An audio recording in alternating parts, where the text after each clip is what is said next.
Fatty লিভারের চিকিৎসায় কালমেঘ। Fatty লিভারের চিকিৎসায় ভেষজ উদ্ভিদ কালমেঘের কার্যকারিতা যাচাইয়ে ক্লিনিক্যাল ট্রায়াল শুরু করেছে বঙ্গবন্ধু শেখ মুজিব মেডিকেল বিশ্ববিদ্যালয়।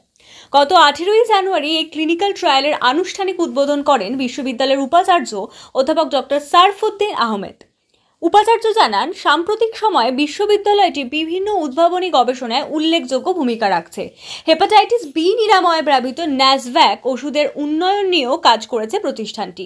শিক্ষা ও গবেষণার অগ্রগতিতে যেন অর্থ কোনো বাধা না হয়ে দাঁড়ায়, সেজন্য বাজেটের গবেষণার অর্থ 4 গুণ করেছে সরকার।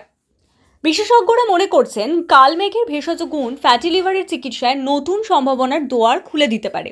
ওপার বাংলার হেপাটোলজিস্ট অধ্যাপক ডক্টর মামুন আল মেহতাব স্বপ্নিল বলেন, দেশে আয়ুর্বেদ ও হাকিমি চিকিৎসা ক্রমেই গুরুত্ব হারাচ্ছে। তবে এইসব ভেষজ চিকিৎসার উপর নির্ভরযোগ্য ক্লিনিক্যাল ট্রায়াল হলে বাংলাদেশ উল্লেখযোগ্যভাবে অগ্রগতি অর্জন করবে।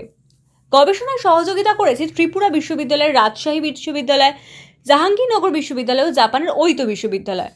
গবেষকরা জানান, কালমেঘের অন্তত 5টি ভেষজ গুণ লিভারের সুরক্ষায় কার্যকর হতে পারে। ইতিমধ্যে একটি ওষুধ কোম্পানি কালমেঘ থেকে তৈরি একটি বিশেষ প্রস্তুতিও গবেষণায় ব্যবহার করেছে। ফ্যাটি লিভারের আক্রান্ত 40 জন অংশগ্রহণকারীকে এই গবেষণা কার্যক্রম নিয়ে চলবে। এখনো পর্যন্ত লিভারের সমস্যায় কালমেঘ ব্যবহারের বিষয়ে কোনো নির্দিষ্ট বৈজ্ঞানিক গবেষণাপত্র প্রকাশ পায়নি।